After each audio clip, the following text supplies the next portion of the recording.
नवरात्र की आप सभी दर्शकों को ढेर सारी शुभकामनाएं।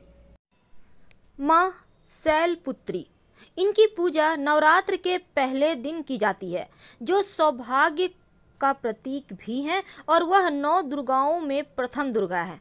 उनका यह नाम पर्वतराज हिमालय के यहाँ जन्म लेने के कारण हुआ था और नवरात्र के पहले दिन योगी अपनी शक्ति मूलाधार में स्थित करके योग साधना करते हैं। तो नवरात्र में जो माँ शैलपुत्री हैं उनकी पूजा कैसे करेंगे और माँ शैलपुत्री की पूजा करके आप कौन से ग्रह को मजबूत कर सकते हैं, क्योंकि हर दिन का हर एक ग्रह से योग है, तो सभी कष्टों को दूर करती हैं माँ शैलपुत्री। तो माँ शैलपुत्री का मंत्र है ओम दुंग दुर्गाय नमः, ओम दुंग दुर्गाय नमः। माँ शैलपुत्री बहुत ही शांत, सौम्य और प्रभावशाली हैं। इनका अगर विधि विधान से पूजा किया जाए तो जीवन की सभी परेशानियां दूर हो जाती है। माँ शैलपुत्री के माथे पर अर्ध चंद्र स्थापित है और माँ के दाहिने हाथ में त्रिशूल और बाएं हाथ में कमल है। उनकी सवारी नंदी है और देवी सती ने पर्वतराज हिमालय के घर पुनर्जन्म लिया और फिर वह शैलपुत्री कहलाई। ऐसा माना जाता है माँ शैलपुत्री की पूजा करने से चंद्र दोष से मुक्ति मिलती है। तो नवरात्रि के पहले दिन माँ शैलपुत्री की पूजा में सभी नदियों, तीर्थ स्थानों, दिशाओं का आवाहन किया जाता है और पहले से लेकर आखिरी दिन तक नवरात्रि की पूजा में कपूर जरूर इस्तेमाल कीजिएगा, क्योंकि तभी आपको माँ का विशेष कृपा भी मिलता है। तो माँ शैलपुत्री को क्या भोग लगाएं और उनको कैसे मनाएं? देखिए, माँ शैलपुत्री को घी का भोग लगाने का विधान है। गाय का घी का भोग लगाइए माँ शैलपुत्री को, वो उनसे बहुत प्रसन्न होती हैं और भोग लगाने के बाद पूरे परिवार के साथ खाइएगा। स्वास्थ्य भी अच्छा रहेगा, नौकरी व्यापार में सफलता मिलेगी और मान सम्मान भी आपका बढ़ता चला जाएगा। तो माँ को भोग लगाना है आपको गाय का घी का, लेकिन माँ को सबसे ज़्यादा पसंद क्या है? लाल पुष्प, लाल गुड़हल का पुष्प माँ को सबसे ज़्यादा पसंद है। और लाल फल, लाल फल में आप सेब ले सकते हैं, बहुत तरह के लाल फल होते हैं, जो भी आपके पास है लाल फल अर्पित करें, लाल पुष्प अर्पित करें और माँ को घी का भोग लगाएं। जीवन के हर कष्ट मिटेंगे। लेकिन विशेष प्रयोग भी इस दिन किए जाते हैं। माँ शैलपुत्री सुख और सौभाग्य देने वाली देवी हैं, जीवन में खुशियाँ और आनंद बढ़ाने वाली देवी हैं। तो माँ शैलपुत्री की विशेष आराधना करके आप जीवन में खुशियों को प्राप्त कर सकते हैं। इस दिन आप अपनी मनोकामनाओं की पूर्ति के लिए विशेष प्रयोग भी कर सकते हैं, लेकिन भगवान सूर्य को सबसे पहले ही एक लोटा जल जरूर अर्पित कीजिएगा ताकि आपका सूर्य मजबूत हो। तो सबसे पहले तो एक दीपक जरूर आप स्नान वगैरह करके एक माता रानी के पास अपने घर में ही चौकी स्थापित करते हैं तो ठीक है, नहीं तो जैसे करते हैं पूजा वैसे ही करें। एक दिया जला लें घी का और उसमें एक लौंग डाल दें। दीपक में लाल धागे की बाती होगी और दीपक के नीचे फूलों की पंखुड़ी या अक्षत रख दें। माँ को घी का भोग लगाएं और उन्हें लाल फल और लाल पुष्प अर्पित करें। माँ को भूल कर भी तुलसी के पत्ते या दूर्वा मत अर्पित कीजिएगा। आप बेलपत्र अर्पित कर सकते हैं, कमल का पुष्प हो तो भी कर सकते हैं। कोई विशेष मनोकामना है, लंबे समय से पूरी नहीं हो पा रही है, संतान की चाहत है, धन की चाहत है, अपना मकान भूमि चाहिए, विवाह की होने की नहीं है हो रही है तय, तब आप एक प्रयोग करें। आप 27 लौंग ले लें, 27 यानी 27, एकदम से साबुत टूटा फूटा हुआ ना हो। अब हर एक लौंग को लाल धागे के सहारे बांधकर माला बना लें। अब इस माला को आप माता रानी को, अगर आप महिला हैं तो पहना दें, आपके घर में तस्वीर है, मूर्ति है, जो भी है पहना दीजिए। अगर आप पुरुष हैं तो माँ के चरणों में रख दें और माँ से अपनी मनोकामना कहिए। आपकी जो भी मनोकामना है उनसे कहिए, पूरा करने की प्रार्थना कीजिए। ये जो 27 लौंग की माला है जीवन के हर विघ्न बाधाओं को दूर करेगा। अब ये माला आप करेंगे क्या? देखिए, जब नवरात्र समाप्त हो जाएगा तब इस माला को आप संभाल कर रख लीजिएगा, उसको फेंकने की आवश्यकता नहीं है। ये माला आपके पास रहेगा, एक सुरक्षा कवच की तरह काम करेगा।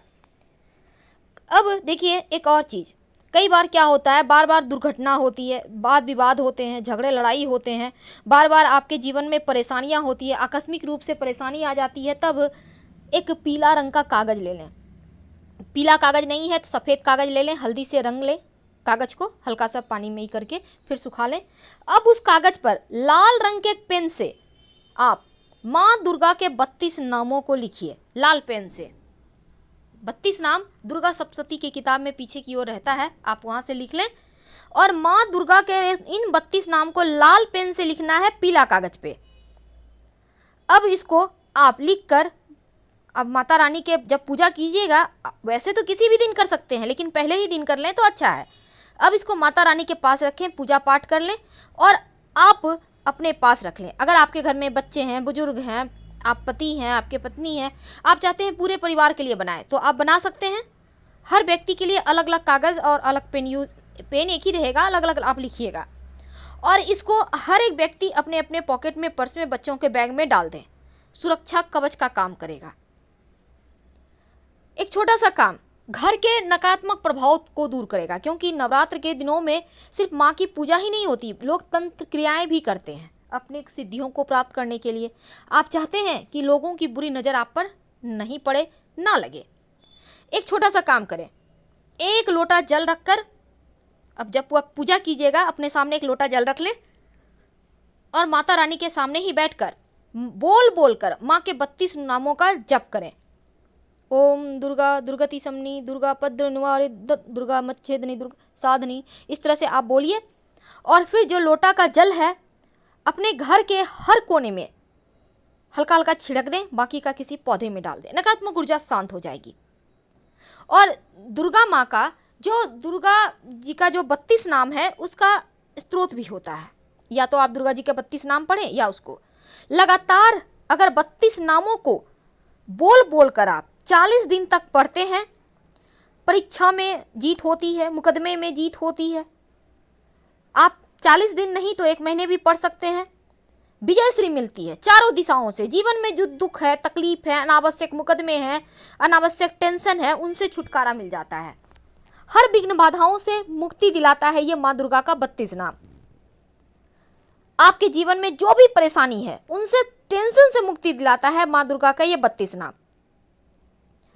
अगर आप किसी भी तरह का वाद विवाद, झगड़े, लड़ाई, मुकदमे में फंस गए, आप वहाँ से निकल नहीं पा रहे हैं, तब माँ दुर्गा के शरण में आ जाइए। एक छोटा सा काम कीजिए, देवी माँ को लाल गुड़हल का पुष्प आपको मिल जाएगा। मार्केट में पुष्प का माला बना हुआ भी मिलता है, आप खरीद कर ले सकते हैं। आप खुद से तोड़कर भी माला बना सकते हैं।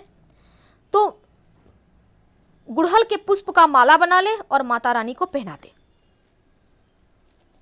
और दुर्गा कवच का पाठ कर लें। जो भी झगड़े, लड़ाई, विवाद, मुकदमे हैं, आपको छुटकारा मिल जाएगा। जो भी घर परिवार में टेंशन है, परेशानी है, आप उनसे मुक्त हो जाएंगे। अगर आपका रोज व्यापारी है, आपका व्यापार नहीं चल रहा, आपका फैक्ट्री इंडस्ट्री है अच्छे से नहीं चल रहा, तब क्या करेंगे? आप आज पहला दिन या अभी से लेकर नवरात्र के किसी भी दिन एक पानी वाला नारियल ले लें। पानी वाला, सूखा नारियल नहीं, याद रखिए।